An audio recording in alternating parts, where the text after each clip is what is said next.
it's the best that we can do. Okay. So that sounds good. What about the camera settings? Are you happy with those? Wonderful. Yeah, and that's also filter. Wonderful. Yeah. I think we're good. He's from the camera settings pretty good.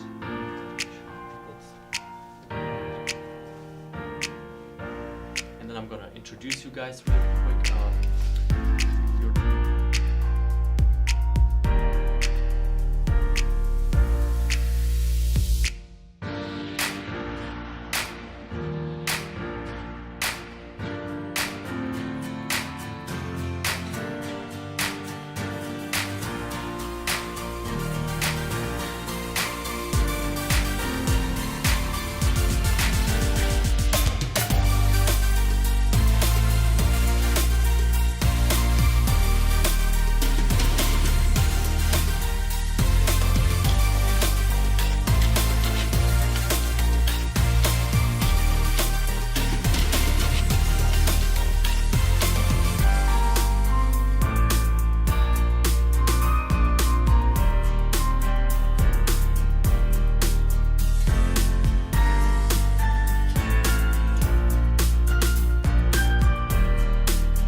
Welcome to this live stream by the Southwestern. I'm here today with history professors Laura Endicott and Dr. Becky Bruce.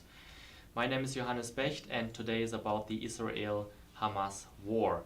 So our idea is to, in two different segments, kind of explain the history of the conflict, also including the situation in Palestine and of course the situation in Gaza in itself, answering the question, how did we even get here? And of course, this is a thing with a long history, so I would probably just jump right in. Where do we even start? Yeah, how far back do we even have to go in trying to explaining this situation and this war that we have right now? Well, certainly you have to go back at least to the Dreyfus Affair that in France that started in 1894. And Alfred Dreyfus was a captain in the French army. He was also Jewish. And in 1870-71, you had the Franco-Prussian War. And at this point, Germany has become the great enemy of France. And so the French are really kind of hyper sensitive about anything when it comes to Germany.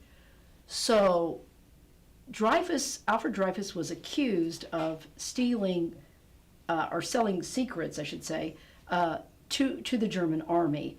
But it was all a setup. Essentially, another guy by the name of Ferdinand Esterhazy was the one that was selling the secrets to the Germans. But Dreyfus was convicted anyway, sent to the notorious Devil's Island off the coast of South America, and but it began to get out that somebody else was probably most likely, and then there became this great kind of cover-up to try to protect the guy that actually had sold the secrets to the Germans. And so he was put on trial, but he was not convicted. And then they brought Dreyfus back and put him on trial again, and he was found guilty again, even though it was pretty clear that the other guy had done it.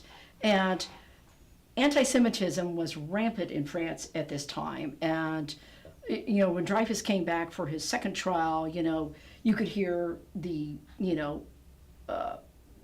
people yelling "kill the Jew," and things like that.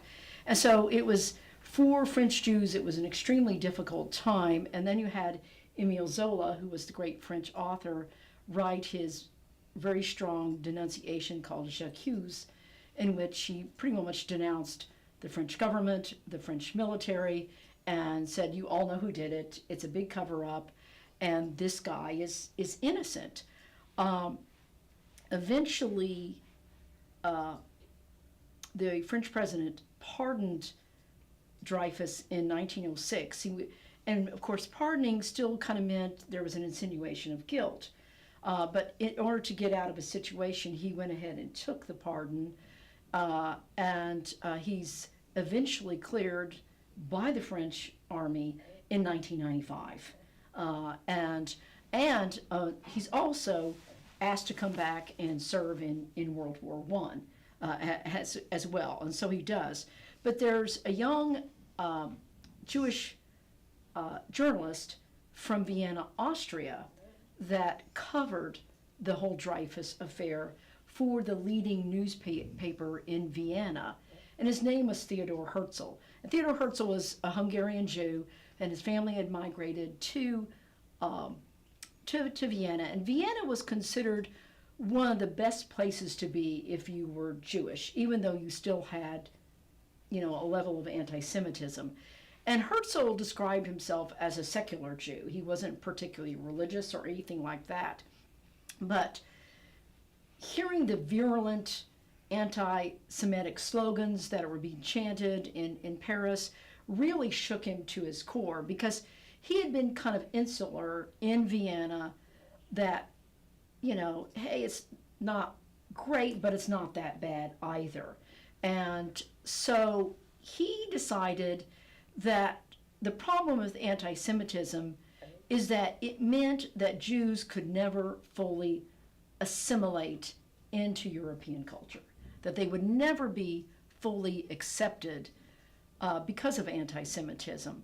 And maybe also quick jump in here. The Jews didn't have their own state back then. So that's why they had to be in Europe, spread out in Europe in the first place. Yeah, right? You had, prior to World War II, are kind of the last numbers that we have, you had a population of approximately 9.5 million Jews. Most of the world's Jewish population lived in Europe. You had about 3 million in Poland, you had about 2.5 million in Russia. You only had about 600,000 in Germany. But most of the world's Jewish population was scattered throughout the European countries. And why, even before Theodor Herzl begins his Zionist campaign, there were others that had talked about a Jewish state, but it was more of a pie in the sky type of thing, and something nobody really thought would materialize, because how are you going to do it? Where is it going to be? Preferably, it would be in Palestine, where the traditional, homeland is. But, when Theodor Herzl began to kind of shop around his ideas, some people said, why not Africa? And other places. But no, there is not a Jewish state, and most of the world's Jewish population, like I said, is scattered throughout the European countries. So Theodor Herzl begins, he writes a pamphlet called The Jewish State.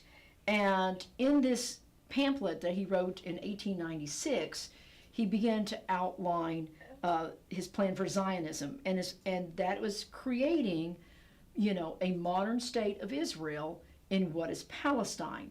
But you have to understand at this point, Palestine is a territory within the Ottoman Empire.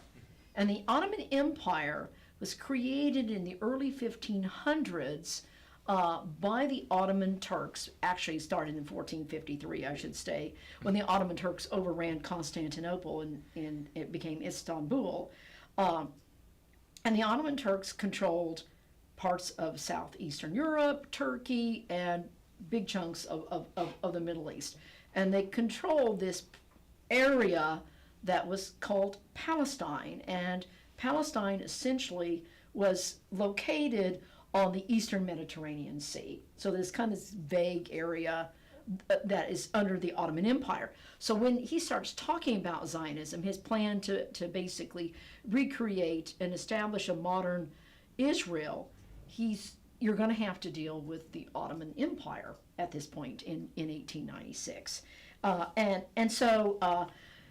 So he begins to shop around this idea, and it doesn't go well. He goes to London, and it doesn't go well because basically English Jews felt themselves assimilated. And what he started to find out is that if you tended to be more of a secular Jew and not a religious Jew, and you were in Western European countries where you were more assimilated into the mainstream culture and you identified, I'm English, then I'm Jewish. I'm German, and then I'm Jewish. He found those Jews were not very receptive to his ideas. Where he did find reception were Jews who were in countries like Poland, like Russia, and Southeast Europe, where they experienced the pogroms, where they were still in the ghettos.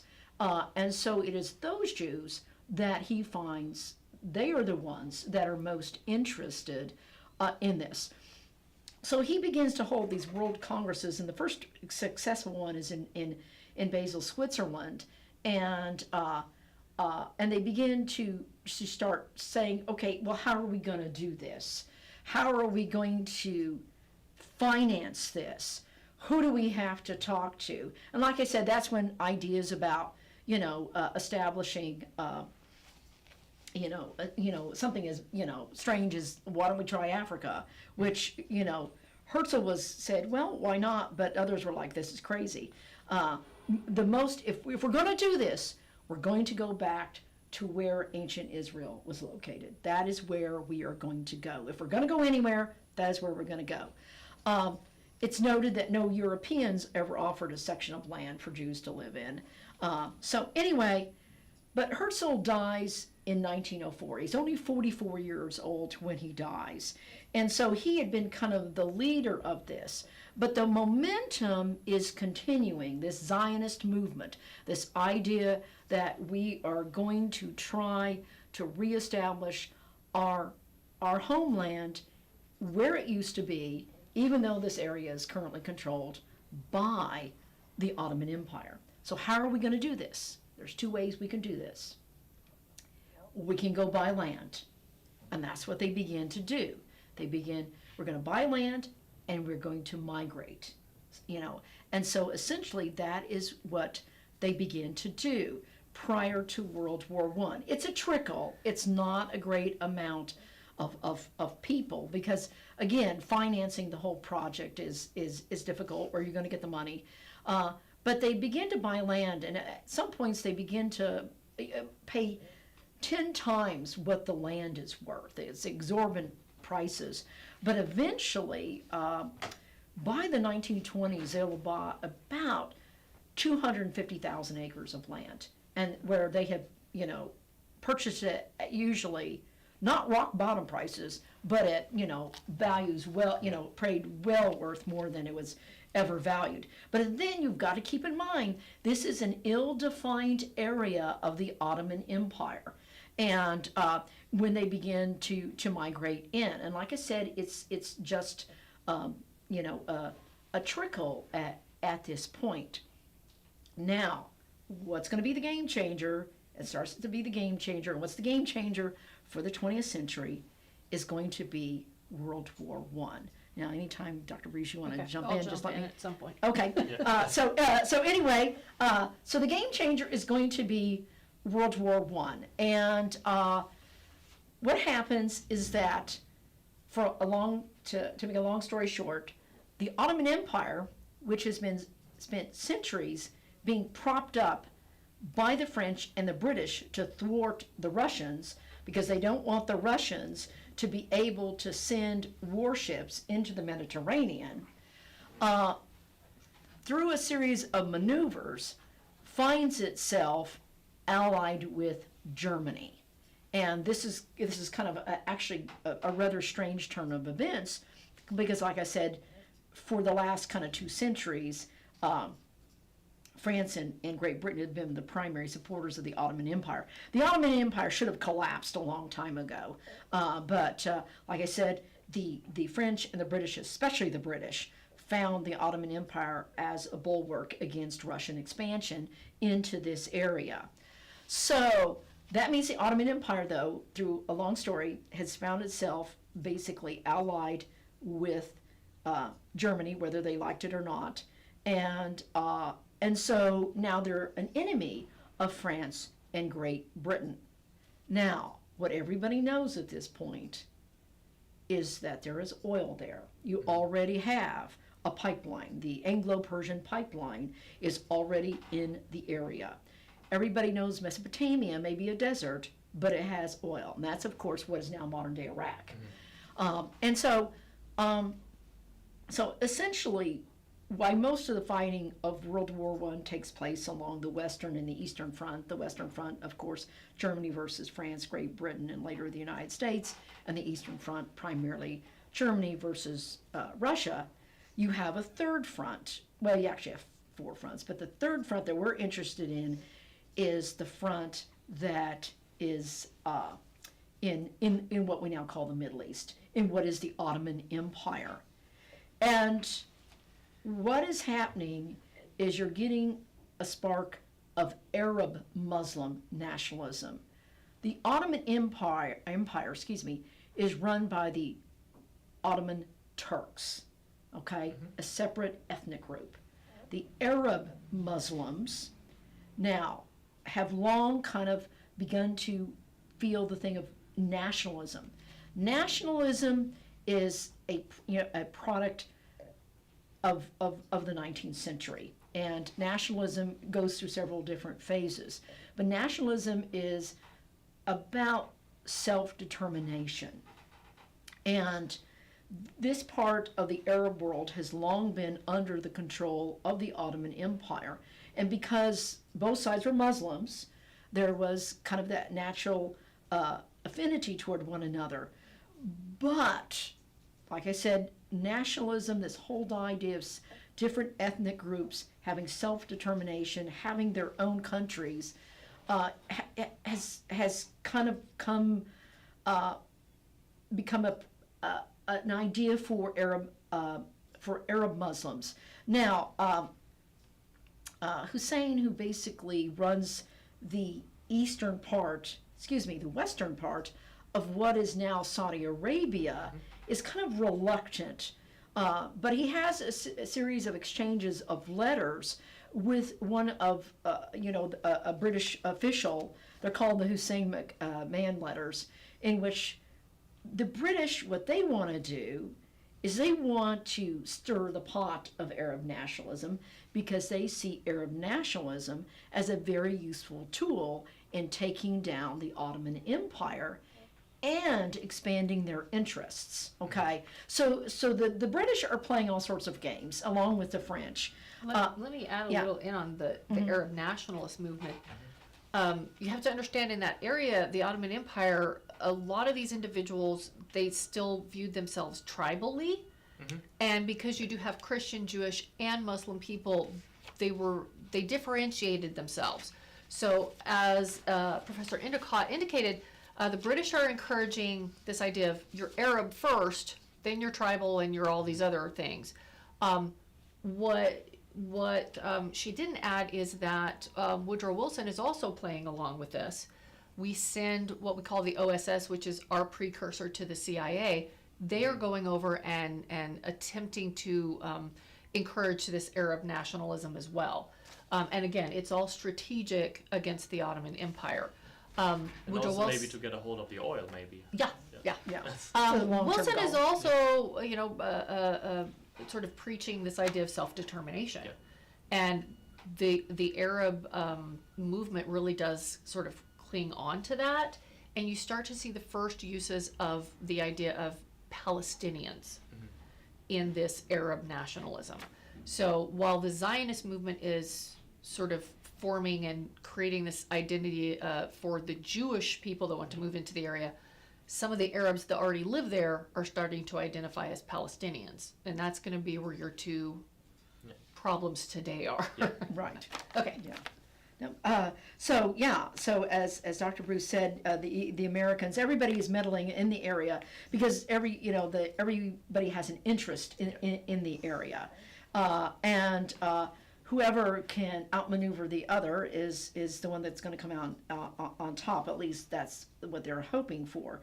And so what happens is they encourage this Arab nationalism. Many of you have heard, of course, of T.E. Lawrence, who comes in and it's Hussein's son Faisal who is really going to say, hey, we've got to do this, and we're going to have, like I said, perhaps create our own countries and all this. And so in conjunction with the British, who show up under the General Edmund Allenby, is going to be the key general, and what's going to happen is, I think it is December of 1917, Jerusalem falls to the British.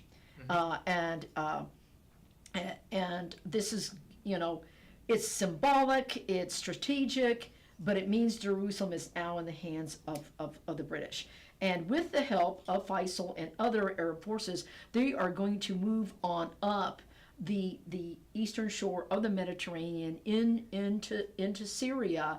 And eventually, of course, Ottoman troops are going to continue to retreat, and it's pretty all much, over with.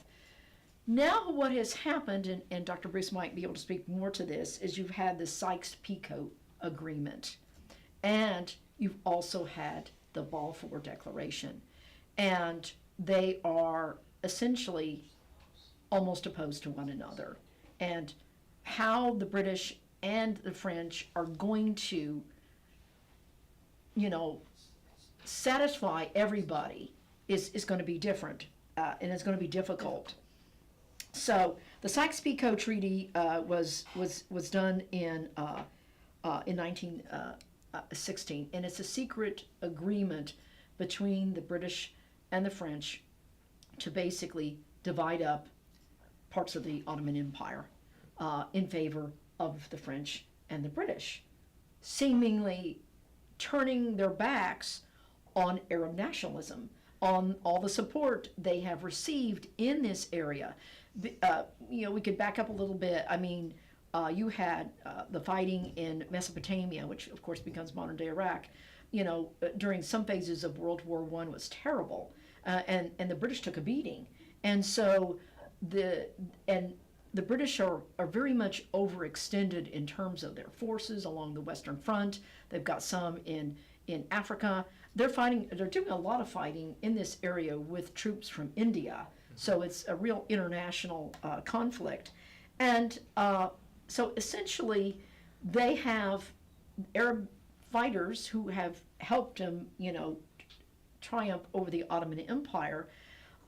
They're starting to get wind of this secret agreement that the French and the British have made with one another to divide up the Middle East among themselves, and pretty well much ignoring any aspirations that the Arabs may have had in terms of things.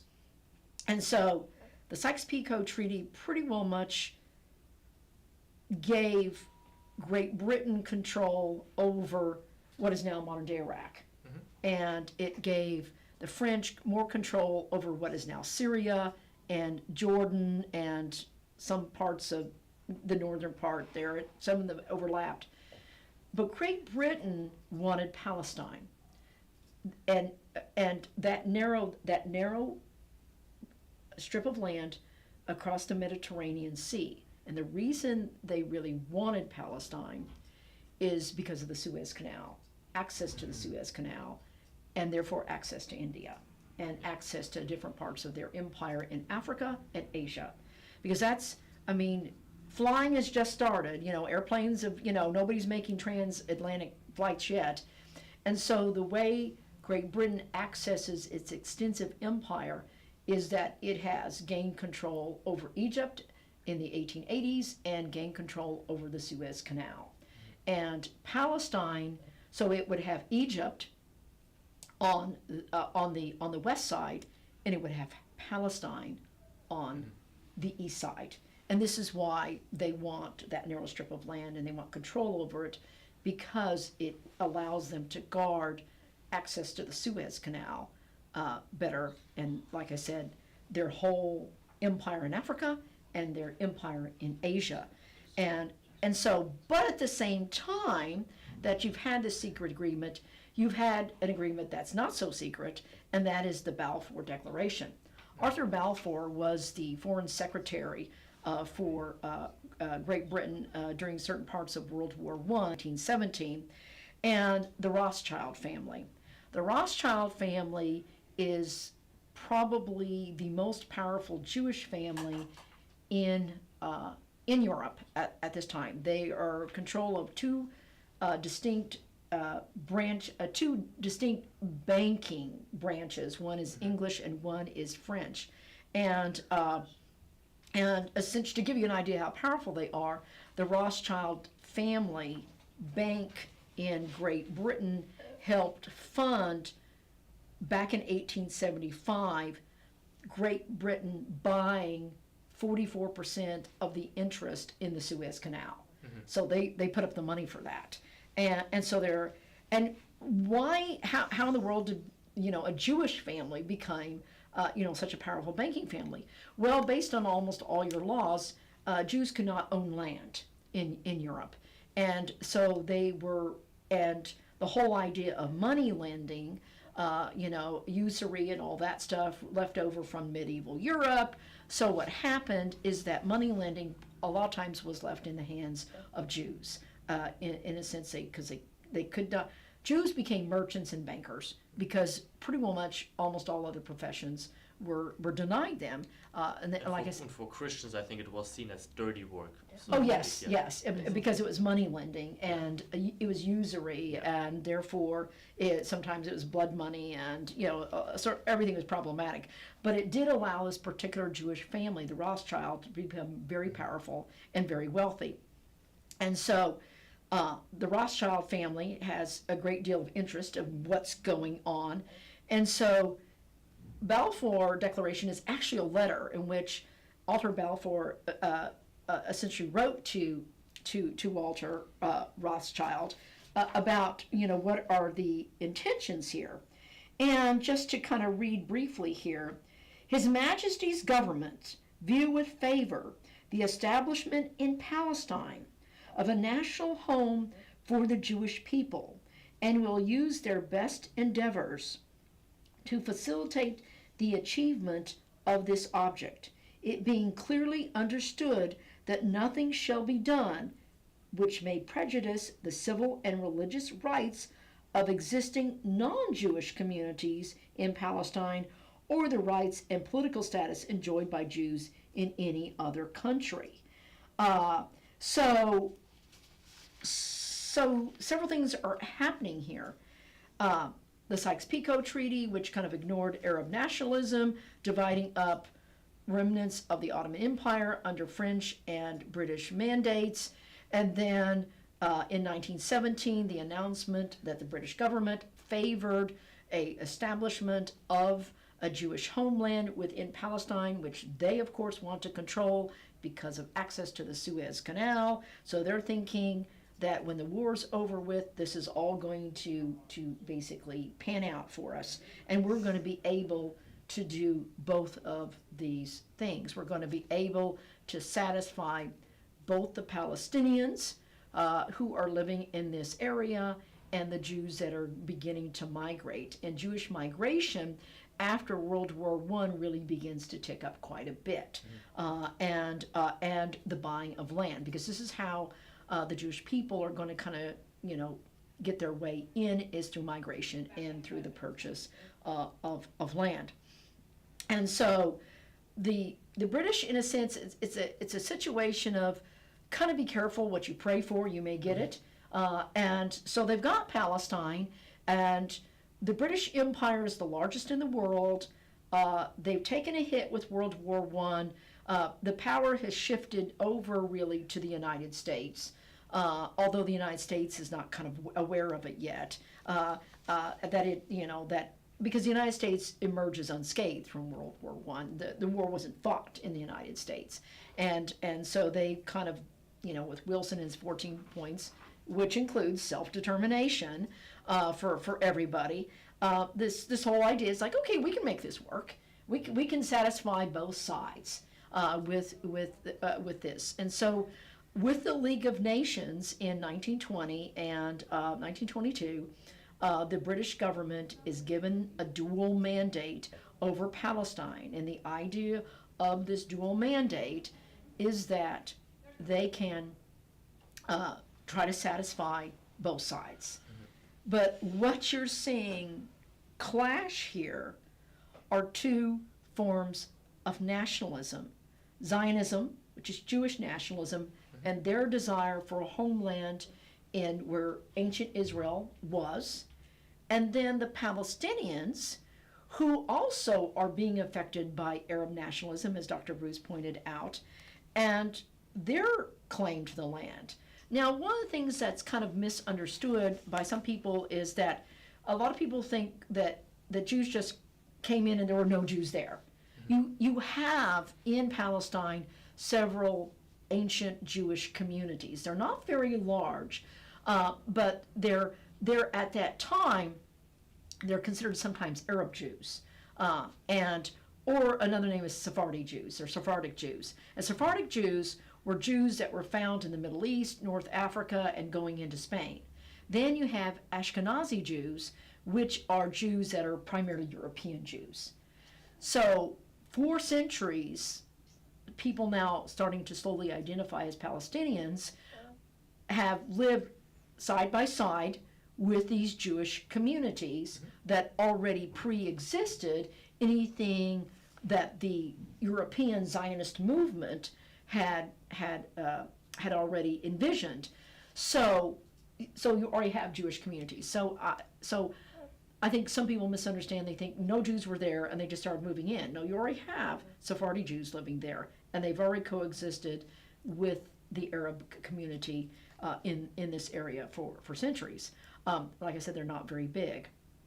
But the migration of European Jews is really upsetting to the Palestinians, and they're buying up of land, and the Palestinians feel like the British, aren't paying that much attention. Now, what's happening for Great Britain is two separate. This is at the top of the government power structure in Great Britain. There is strong support for the homeland of Jews.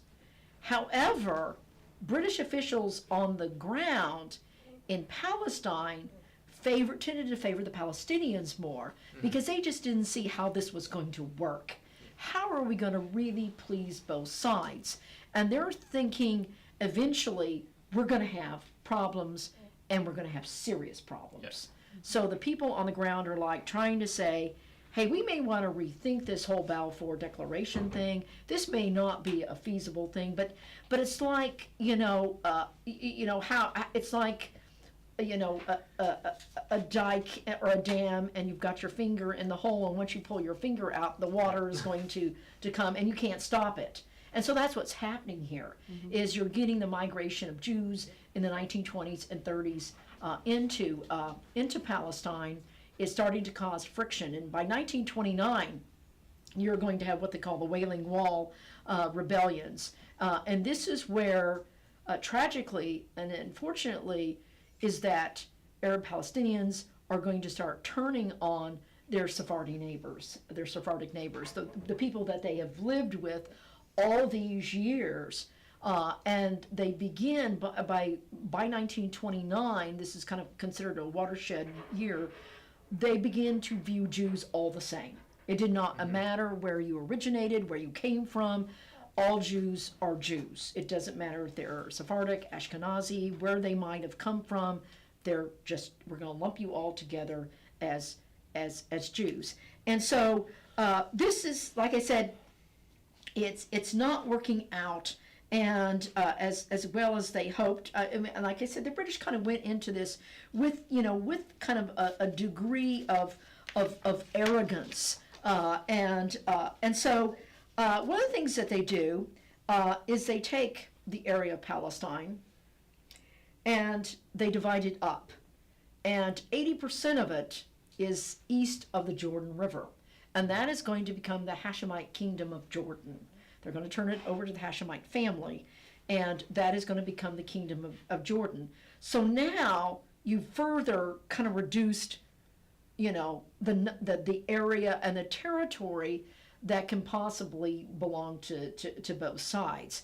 Once you kind of, because like I said, World War I left Great Britain trying to fulfill all these different obligations that they had kind of created, in their strategic moving of it's kind of like a chess game, and we're going to see what we can do here. And now they've got all these obligations that they're trying to fulfill. So, okay, Arab nationalism, we can satisfy some of it by creating Jordan, and Syria, and with the French, and Lebanon, but we're going to keep this strip of land that is eventually just going to be called Palestine, and we're going to see if we can satisfy the needs of both. And like I said, it's not working out.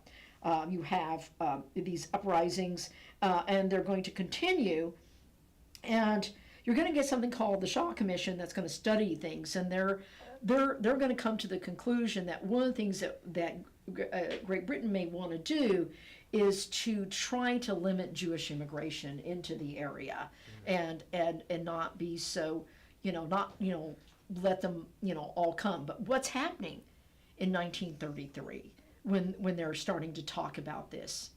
Well, Hitler's come to power, and you have real fear in the Jewish community, understandably. Now, Hitler hasn't completely shown his cards yet, but there's enough. We get the Nuremberg laws, and the Nuremberg laws redefine who is Jewish in Germany, and basically start stripping the Jews of their rights, and there's all sorts of things are happening, and there's a concern of a ripple effect throughout Europe that other countries may try to do the same thing, and that Theodor Herzl's prediction that we're never really fully going to be accepted in any European country because anti-Semitism is always going to be there. You start seeing a great, more migration into Palestine, and like I said, this, what now we have to understand the Palestinian population is much greater. The Palestinian Arab population is much greater than the Jewish population is. In the Palestinian areas. Yes. So it's much greater. So it's not like there's any danger at this point of Jews outnumbering those people who are starting to identify themselves as Palestinians. But that said, and the Arab Palestinian population is much greater, primarily through reproduction. That's something that's still happening and occurring today.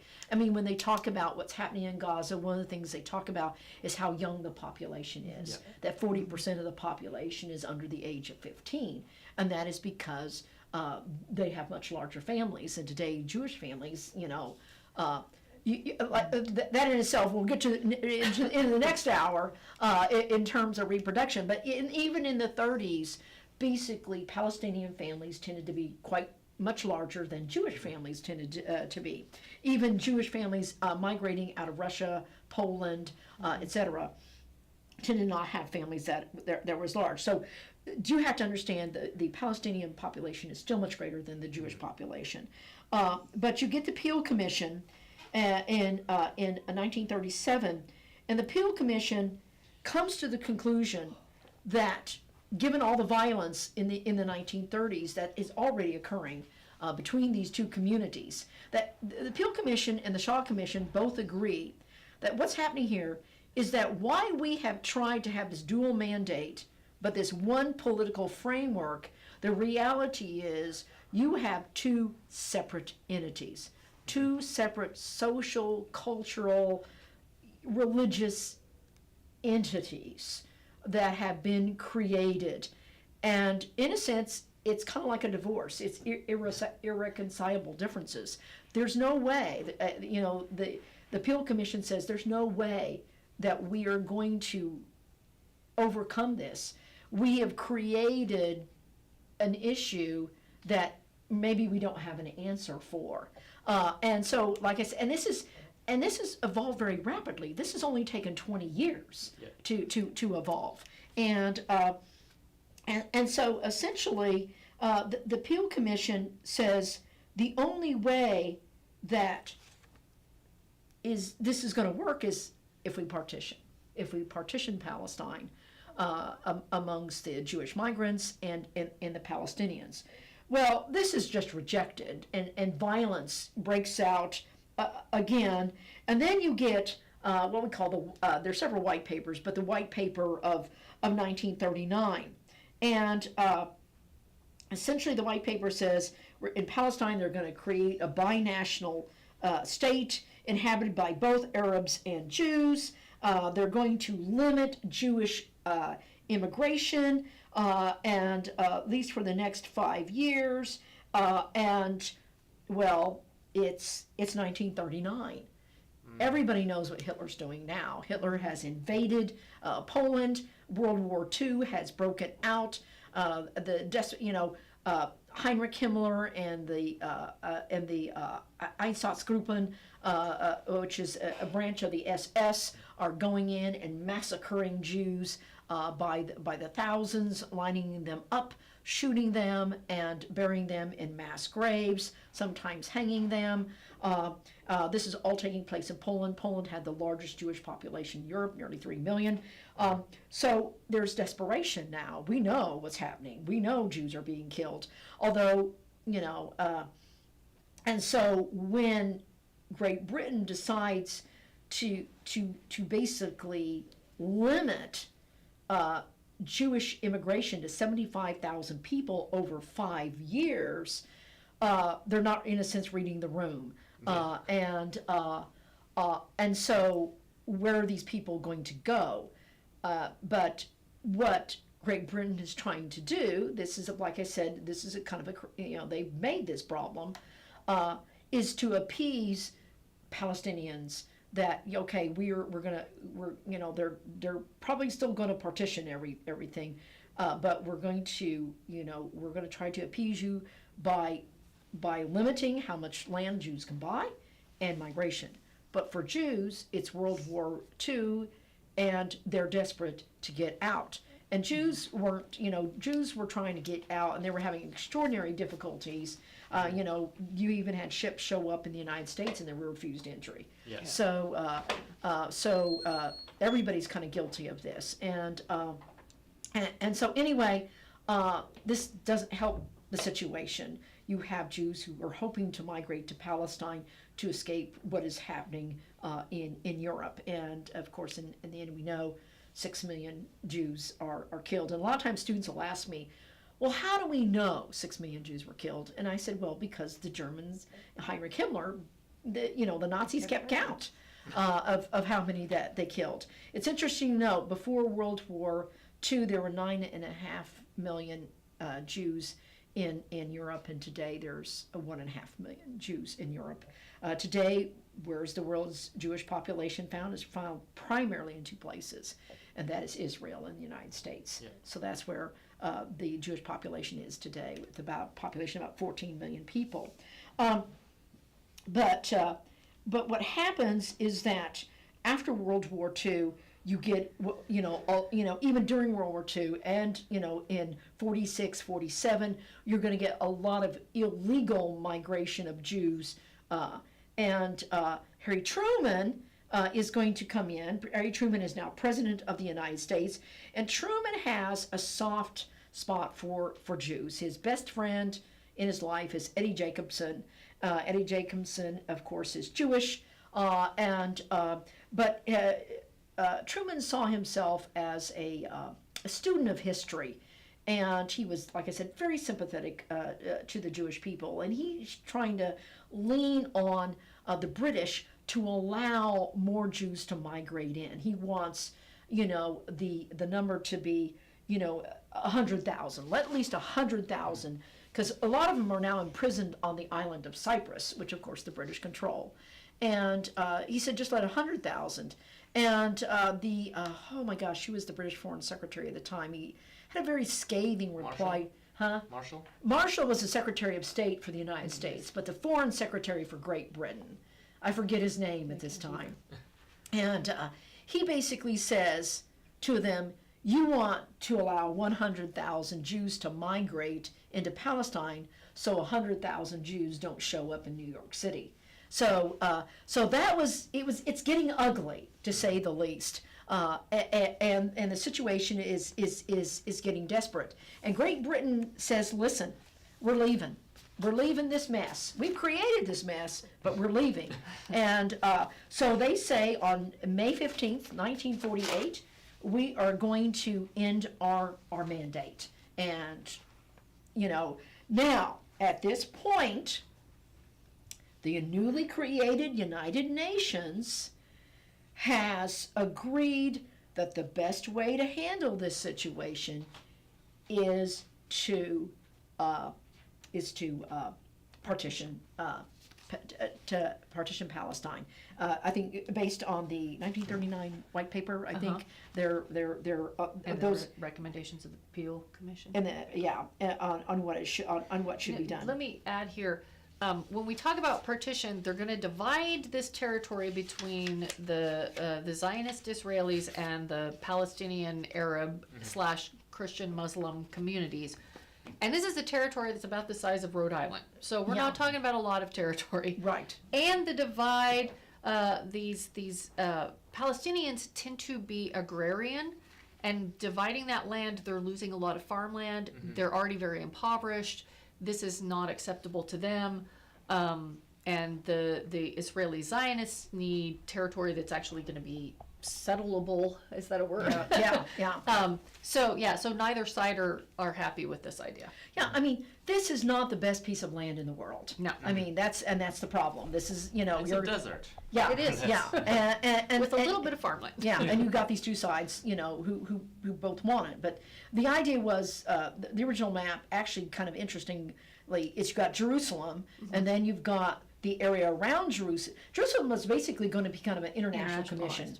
And the area around Jerusalem was going to be the area given primarily to the Palestinians, and then kind of outside of that area was what's going to be given to the Jewish people. And like I said, it's not a win-win situation at all for either group, because like Dr. Bruce said, you're taking this very small piece of land that is arid and trying to divide it among now was approaching 2 million people. And so it's heavily populated and et cetera. But the UN does adopt on November 29th, which the anniversary is tomorrow, in 1947, it adopts the resolution called Resolution 181 that accepts this partitioning of Palestine, because the British have made clear we're done with the situation. Great Britain at the end of World War II is a broken country, and the empire is falling apart. I mean, it cost Great Britain an awful lot to basically to fight World War II, and so they say they're going to partition it. Now the fighting has already begun. A lot of times we look at the Israeli War of Independence, however you want to style it, that it begins on May 14th, at the moment that they declare themselves. But fighting had already begun even before the resolution was adopted. You have, guerrilla-style warfare, and the Palestinians are much better equipped because there's a lot of anger among the surrounding countries, like Egypt. And Egypt at this time is kind of considered the kind of the leader in terms of Arab nationalism, because Saudi Arabia is still, it had a lot of fighting after post World War I, and the Saud family takes over, and that's why it's Saudi Arabia Day. And Iraq is still. Is Iraq still a British mandate at this time? They're in the process of being. They get their independence before this war breaks out, but just yeah, barely. Okay, but barely, At yeah. that time. And Jordan also had just been given its independence. Right, and Egypt had declared itself independent in 1922, but it really didn't get it until essentially World War British II. leave. When the British leave, everybody gets their independence, but Egypt seems to be the most organized of the Arab countries, and the Arab nationalist movement has kind of shifted more to Egypt. And of course, we haven't talked about him yet. We'll talk about Nasser later, probably the next hour. But anyway, you have this frustrated Arab nationalism, and like I said, Jewish nationalism, Zionism, and Arab nationalism are all going to fight, in this little tiny strip of land. It's symbolic of so much. It's symbolic of the frustration and the anger and the collapse of British imperialism and colonialism and all the fallout of everything like that. And it's going to come down to this little tiny strip of land where all of this anger and frustration on all sides is going to take place. And so the fighting has already begun, and like I said, the Palestinians tend to be better equipped because of the surrounding Syria, Jordan, Egypt, especially. These three countries are going to arm the Palestinians. The United States at this point is kind of, Harry Truman, George Marshall is the Secretary of State. Marshall was not in favor of the United States really recognizing Israel as a country at this point. He saw the potential of the United States getting sucked into a vortex it may never get out of. He also did not want to anger the Arabs in the area because of oil and American oil companies' interest in this area. And then we throw in the Soviet Union. And the Cold War has already begun. And so what you're also going to see eventually is a proxy war between the United States and the Soviet Union playing out as well. And that's probably for the next hour. Yeah. But anyway, Israel declares itself on May 14th. And I just kind of want to read a little bit from their proclamation as a state. Basically they said, in the Second World War, the Jewish community of this country contributed its full share to the struggle of the freedom and peace-loving nations against the forces of Nazi wickedness, and by the blood of its soldiers and its war effort gained the right to be reckoned among the peoples who founded the United Nations. Survivors of the Nazi Holocaust in Europe, as well as Jews from other parts of the world, continue to migrate to Israel, undaunted by difficulties, restrictions, dangers, and never cease to assert their right to a life of dignity, freedom, and honest toil in their national homeland. On the 29th of November 1947, the United Nations General Assembly passed a resolution calling for the establishment of a Jewish state in Israel. The General Assembly required the inhabitants of Israel to take such steps as were necessary on their part for the implementation of that resolution. This recognition by the United Nations of the right of the Jewish people to establish their state is their right. It is the right of the Jewish people to be masters of their own fate, like all other nations, in their own sovereign state. So you can see this whole, the nationalism of the 1800s is the nationalism of the 20th century, this idea of self-determination. Accordingly, we members of the People's Council, representatives of the Jewish community of Israel and of the Zionist movement, are here assembled on the day of the termination of the British mandate over Israel, and by virtue of our natural and historic right, and on the strength of the resolution of the United Nations General Assembly, hereby declare the establishment of a Jewish state in Israel to be known as the State of Israel. So, as you can see, they heavily depended on that United Nations resolution that basically supported their right to a Jewish homeland. And justified it. Yeah. And then the next key thing is going to be the first country that recognizes Israel, and that's going to, of course, be the United States. Harry Truman heavily weighed.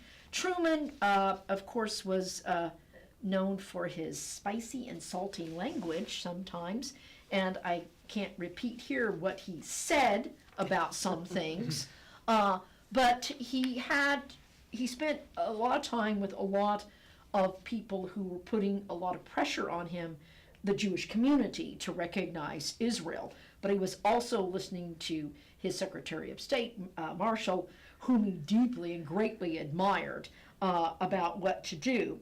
But Truman was a student of history, and one of his favorite parts of history, if you want to say where does it all begin, is he was a great admirer of the Persian Emperor Cyrus the Great. Cyrus the Great had been emperor and creator of the Persian Empire all the way back in the 6th century BCE.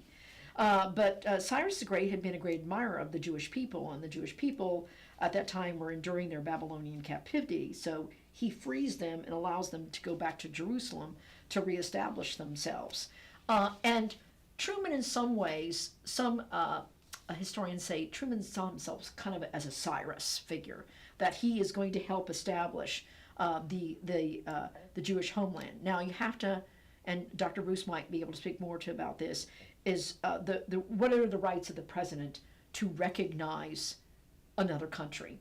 It's called diplomatic recognition, and it's something presidents have. It doesn't belong to Congress. It doesn't belong to any other federal entity. It belongs to the president. And diplomatic recognition, the simplest way to understand it is who can you do business with? And who are we willing to recognize and to do business with? And one of the most famous ones is going to be, I can talk about, for example, Jimmy Carter recognizes Communist China, Bill Clinton recognizes Vietnam, Reagan recognizes the Vatican City, and Truman recognizes Israel. And also something similar, Trump actually recognized Jerusalem as Israel's capital city. It's the capital city. Yeah, and that's going to be something we'll talk about in the next hour. But Truman right now is just recognizing Israel within its United Nations mandate borders, and that's kind of what everybody thinks it's going to be. Okay, at the point we've established, here's where Israel's going to be. Here's where the Palestinians are going to be. And Truman recognizes, in large part because he has this great sentimental attachment to the idea of reestablishing a homeland, but the Holocaust has happened. Truman was deeply affected by that as well. To him, recognizing Israel is the first step in the healing process for the Jewish people. It's the first step in recognizing the great wrong that was done to the Jewish people. And this is a way we can start righting that wrong. But as far as the Palestinians are concerned, it's coming at their expense. And it's like, hey, if you're interested in this, why don't the Europeans, basically find a piece of land and give it to the Jewish people? But of course, it's not the same.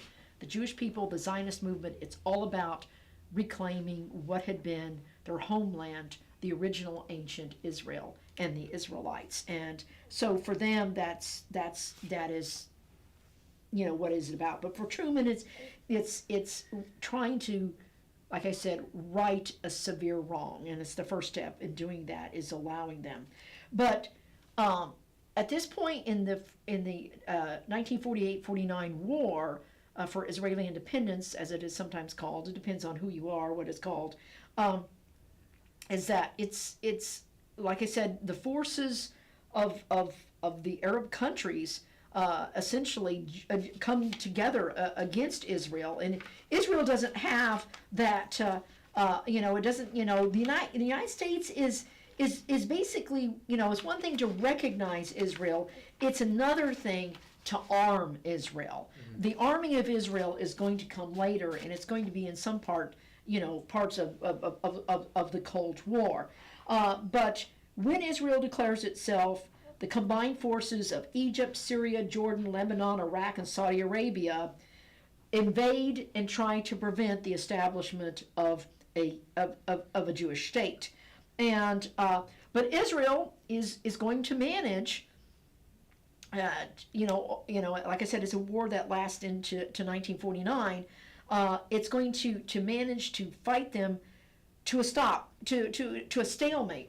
Neither side is getting anywhere.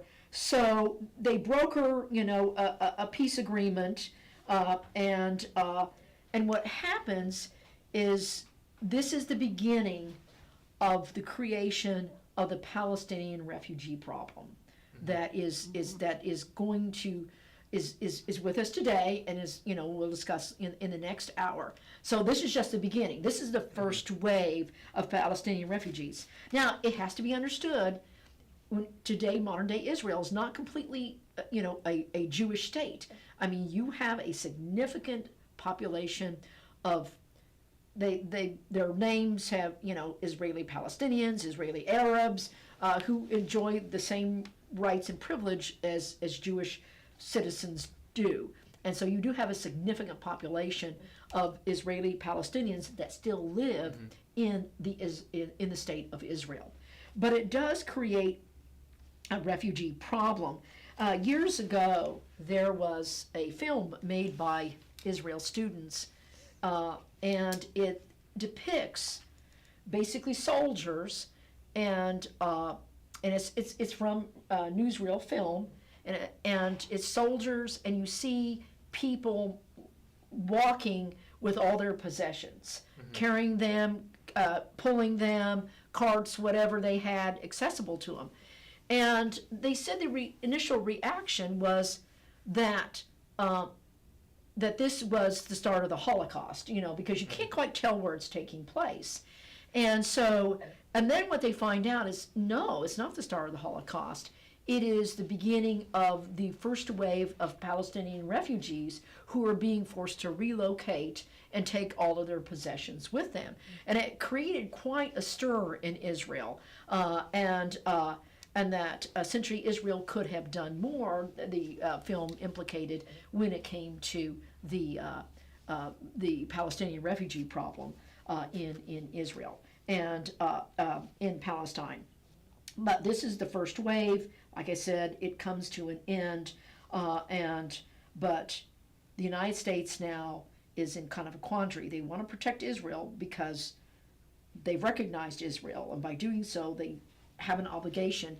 You also have a tremendous Jewish population in the United States that, there's some argument over, Jewish American guilt when it comes to World War II, and that they could have done more for their fellow Jews in Europe at the time.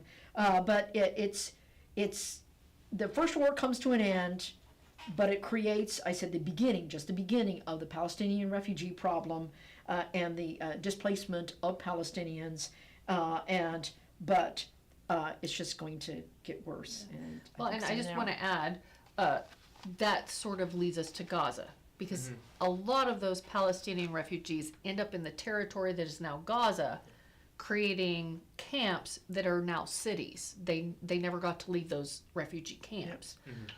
Some of them end up in Jordan, which is going to lead to several other fights. Yeah, talk about that. And they're heavily reliant on funding food-wise, medicine-wise, from Egypt. So that's going to lead to more Arab nationalism, trying to protect the Palestinians. Why are these Palestinians refugees? The territory declared Israel had a huge amount of Palestinians who weren't allowed to stay. Yeah. because they They're were expelled. Palestinian nationalists. So, so this is really the beginning of the Gaza creation. I Right. also think led to a 1950 agreement, right, where like the whole Gaza Strip was created, as far as I'm concerned, right? Yeah. And there's going to be a couple of Yeah. fights still over Yeah. who controls the Gaza Strip. Oh, yes. Yeah. And also the West Bank becomes an issue at this Yeah. point And too. we'll So talk, Yeah, we'll do we'll all get that in more this, into in that. the West second Bank hour. is the Yeah. traditional Palestine area. yes, Yeah. Of course. Yeah. Yeah. But Yeah. I definitely think that's something then for next time. Yes. Yes. So thank you so much for now, Dr. Becky Bruce and Laura Endicott, SWOSU professors of history. And next time we will pick up right there at around 1949, 1950, with the creation of the Gaza Strip and the creation of the State of Israel, and then of course the Palestinian areas. And then of course over the next several decades they start clashing more and more, which leads us to the situation we have today. So thank you so much for coming today, and you. I will talk to you guys next time. Okay. Thank you.